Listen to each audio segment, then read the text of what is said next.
Mesdames et messieurs, bonsoir et bienvenue au 20h sur Cam News 24 et ITFM 103 depuis Garoua. Coalition des partis de l'opposition, les partis SDF, MRC et UNDP se réunissent dans l'extrême nord du Cameroun pour former un bloc visant à renverser le régime du RDPC et le président Paul Biya. Cette initiative témoigne d'une volonté de l'opposition de s'unir pour influencer l'électorat lors des prochaines élections. Renforcement des capacités des conducteurs face à l'augmentation des accidents de circulation avec les gros engins, les engins lourds. Le ministère des Transports organise un atelier de formation à Bafoussam pour renforcer les compétences des conducteurs. Voilà, mesdames et messieurs, pour le sommaire.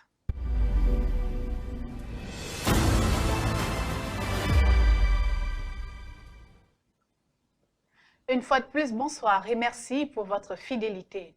Après convocation du corps électoral, les partis politiques de l'opposition affichent une volonté claire, faire tomber le régime du RDPC. C'est ce qui ressort de la réunion de concertation entre les partis du SDF, du MRC et de l'UNDP tenue dans la région de l'extrême nord Cameroun. Les leaders appellent à une coalition pour affronter le président Paul Biya et tourner la page du régime RDPC. Reportage de Jean-Paul Mboyo. La convocation du corps électoral par le président de la République Paul Biya, les réflexions en vue des accords solides au sein des partis politiques s'enchaînent. Illustration ici à Maroua, lors de la Convention nationale extraordinaire du Mouvement démocratique pour le développement du Cameroun qui a réuni les cadres du parti du MRC, de l'UNDP, le SDF. Objectif, fédérer les énergies au sein de l'opposition. Nous avons tenu cette convention nationale pour clarifier les modalités de notre participation à cette élection. Donc nous sommes encore au début. Les travaux qui appelaient à défendre la constitution d'une grande coalition dans le but de déboucher sur une alternative historique au sommet de l'État, quoi qu'il en coûte. Vaut mieux une coalition accouchée dans la douleur que de continuer à soutenir le régime Biya. Personne n'est à l'aise avec ces régimes. Personne ne peut donner des indicateurs de développement humain positif dans son village. C'est une histoire d'hommes, ce n'est pas une histoire de leader qu'on a érigé dans chacun de nos villages. Mais il s'agit d'un chef qui n'est plus visible. Lorsque des notables d'une cour se mettent en avant, ça veut dire que le chef est en train de disparaître. Souvent taxé d'égocentrique quand il s'agit de parler de coalition, cette aspiration commune qui pourrait bouleverser l'équilibre politique établi séduit à plus d'un titre les différents leaders. Le président du SDF vous rassure de son entière disponibilité pour qu'ensemble nous regardions vers la même direction en vue d'offrir à notre nation un meilleur avenir. Le message du président national de l'UNDP, candidat déclaré à l'issue de notre réunion du 28 juin dernier. Il est candidat à l'élection présidentielle 2025 projetée. Il tend la main et est ouvert à tout dialogue avec toutes les formations politiques. En attendant les résolutions de cette concertation, ce nouveau départ vers une coalition des partis de l'opposition à l'approche de la présidentielle, si elle venait à être consolidée, devrait fissurer davantage l'électorat du parti au pouvoir. La 9e édition des Journées d'excellence de la recherche scolaire et de l'innovation au Cameroun, annoncée à Yaoundé. L'événement se tiendra du 14 au 18 juillet prochain à l'esplanade de l'hôtel de ville de la capitale. Thème général de la recherche scientifique à l'industrialisation endogène pour une transformation structurelle de l'économie du Cameroun. Je vous propose de suivre les contours de cette thématique et la particularité de cette édition dans ce reportage de Karel Tchatcher. À travers ce thème qui tient compte des priorités nationales actuelles, nous voulons répondre à la question essentielle de savoir comment passer de la découverte scientifique à la production industrielle locale afin de transformer en profondeur la structure de notre économie. De fait, le thème ci-dessus s'inscrit parfaitement dans la vision du président de la République et du gouvernement en matière de développement socio-économique fondé sur le savoir et le savoir-faire.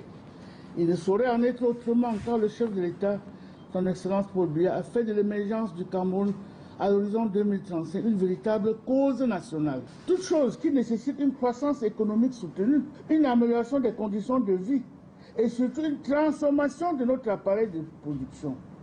Dans cette perspective, le passage à l'industrialisation endogène que nous promouvons à travers la thématique de cette édition de GELSIC vise précisément à opérer ce changement de paradigme économique.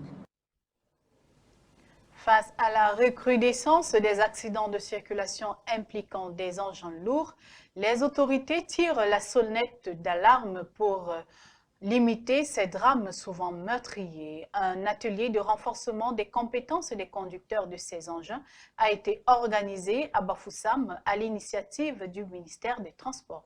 Vivien Tonfak. À Bafoussam, un atelier de renforcement des capacités organisé pour les conducteurs d'engins lourds dans le but de décroître la courbe des accidents de la circulation impliquant cette catégorie de véhicules. Ce qui a motivé cet atelier, c'est le constat selon lequel un ensemble d'accidents de la circulation implique les conducteurs de poids lourds. Et la différence de gabarit entre le poids lourd et les autres types de véhicules fait en sorte que ces accidents ont un impact un peu plus dramatique que les autres accidents. Pendant la formation, les experts ont rafraîchi les connaissances de ces conducteurs d'engins lourds sur la sécurité et la signalisation routière, la conduite préventive et défensive, ainsi que sur le secourisme. Au niveau des autorités publiques, on s'est rendu compte de la nécessité de rassembler les acteurs de ce secteur autour de réflexions approfondies concernant la manière de conduire, le comportement sur la route, le respect pour les autres et surtout la préservation de la vie des engins et des marchandises transportées. Si les notions transmises n'étaient pas nouvelles pour ces chauffeurs, leur rappel en valait cependant la peine. Tout ce que nous avons appris ici doit nous permettre à l'avenir d'éviter d'être les auteurs d'accidents ou d'être les victimes de certains accidents. Organisée à l'initiative du ministère des Transports, cette formation a réuni une centaine de conducteurs d'engins lourds en activité dans la région de l'Ouest. Les statistiques électorales, la géolocalisation des démembrements d'ELECAM et la vérification des inscriptions sur les listes électorales sont désormais accessibles d'un simple clic grâce au portail numérique www.elecam.cm officiellement présenté le 10 juillet à Yaoundé lors d'une conférence de presse présidée par le directeur général des élections. Cet événement a rassemblé de nombreux professionnels des médias, tant nationaux qu'internationaux, marquant ainsi une nouvelle étape dans l'accélération de la digitalisation du processus électoral amorcé depuis plusieurs années. Explication avec Joël Diom 3 et Constant Kamga. Deux options s'offrent aux potentiels électeurs souhaitant vérifier leur inscription en ligne à partir du portail web www.elecam.cm. Premièrement, en saisissant le numéro d'inscription marqué sur le récépissé, cliquez sur la sécurité CAPTCHA et validez. Deuxièmement, en saisissant les informations personnelles. En cas d'échec, il est possible également d'effectuer une revendication en rédigeant sa requête et cliquer sur Envoyer.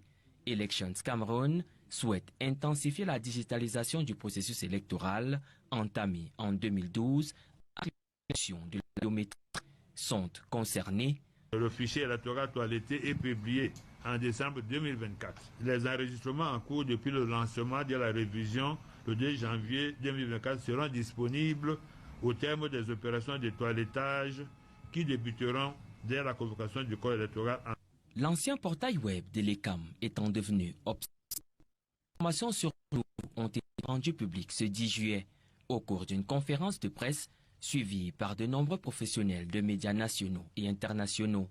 L'une des préoccupations réside sur les données personnelles. Ces dispositions sont prises dans l'objectif d'assurer la confidentialité des informations personnelles des électeurs afin qu'elles ne puissent pas être vues par un tiers. La vérification des inscriptions en ligne grâce à un téléphone portable ou un ordinateur permettra d'enlever au requérant la contrainte d'effectuer cette opération en se déplaçant. À l'international, dans un tournant significatif pour l'avenir de la Nouvelle-Calédonie, Emmanuel Macron a salué samedi la signature d'un accord historique qui marque la création d'un État de la Nouvelle-Calédonie au sein de la République française. Ce développement, considéré par le président comme résultat d'un pari de la confiance entre l'État français et les acteurs indépendantistes et loyalistes de l'archipel, ouvre la voie à une nouvelle ère de coopération et de dialogue, alors que la communauté internationale observe avec intérêt cette avancée. Cet accord pourrait bien redéfinir les relations entre la France et ses territoires d'outre-mer, tout en posant des questions cruciales sur l'autodétermination et la gouvernance locale. Reportage. C'est un accord jugé historique qui a été trouvé dans la nuit entre l'État français et les représentants calédoniens, actant notamment d'un État de Nouvelle-Calédonie. Le ministre des Outre-mer, Manuel Valls, a aussitôt salué l'engagement majeur des partenaires calédoniens qui ont fait le choix du courage et de la responsabilité. Outre la création d'un État de Nouvelle-Calédonie, l'accord prévoit notamment une nouvelle nationalité calédonienne qui viendrait s'ajouter à la nationalité française et un transfert progressif de certaines compétences régaliennes telles que la diplomatie, la sécurité ou la justice. Le document prévoit également une réforme électorale et un pacte pour la relance de l'économie. Lorsqu'il y a 10 jours, Emmanuel Macron a ouvert ce dernier sommet autour du gouvernement et des représentants des forces politiques calédoniennes, les attentes étaient grandes. Après des années de négociations infructueuses depuis 1988 et un peu plus d'un an après les émeutes meurtrières de mai 2024. Je me suis engagé à ce que cette réforme ne passe pas en force aujourd'hui dans le contexte actuel et que nous nous donnions quelques semaines afin de permettre l'apaisement, la reprise du dialogue en vue d'un accord global. En cause, de profondes lignes de fracture entre les indépendantistes et les loyalistes sur l'avenir institutionnel de leur territoire. Depuis le 3e référendum de 2021 boycotté par les indépendantistes, la situation politique était figée dans l'archipel et le dialogue rompu avec de part et d'autre des positions inconciliables, notamment concernant la composition du corps électoral. Cet accord obtenu ce samedi n'est pas définitif. Il doit encore être entériné dans le territoire par toutes les représentations calédoniennes. Ce qui pourrait s'avérer difficile, notamment auprès des indépendantistes du FLNKS qui se réuniront en congrès dès la fin de la semaine prochaine. Voilà, mesdames et messieurs, c'est la fin de ce journal sur CamNews 24 et ITFM 103 depuis Garoua. Merci de nous avoir suivis et bon début de semaine. Au revoir.